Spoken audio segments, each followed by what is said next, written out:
కేంద్ర వార్త తెలంగాణ రాష్ట్రంలో ప్రజలకు 10 రోజుల పాటు జాగ్రత్త అంటూ లేటెస్ట్ అప్డేట్ రావడం జరిగిందండి. సో ఆ వివరాలు ఏంటనేది కూడా వీడియోలో తెలుస్తుంది. వీడియోని చివరి వరకు చూడండి, అర్థమవుతుంది అనమాట. మరోసారి ఛానల్ వస్తే తప్పకుండా సబ్స్క్రైబ్ చేసుకోండి. చూస్తున్నారు కదా, లైక్ చేయడం మర్చిపోతున్నారు, వెంటనే లైక్ చేయండి. వీళ్ళకి అయితే వెళ్ళిపోదాం. తెలంగాణ రాష్ట్రంలో ముఖ్యంగా ఎండల ప్రభావం తీవ్రంగా ఉండనుందనమాట.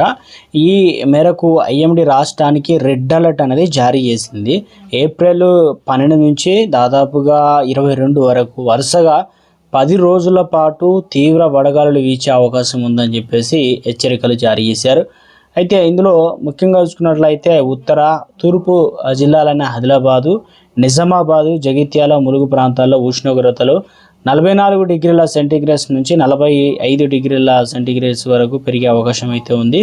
హెచ్చరికలు జారీ చేయడం జరిగింది. అదేవిధంగా హైదరాబాద్లో కూడా 40 డిగ్రీల పైగా ఉష్ణోగ్రతలు నమోదయ్యే సూచనలు ఉన్నాయని చెప్పేసి పేర్కొనడం అయితే జరిగింది. ప్రజల మధ్యాహ్నం 11 గంటల నుంచి సాయంత్రం 5 గంటల వరకు బయటకు వెళ్లకుండా జాగ్రత్తలు పాటించాలని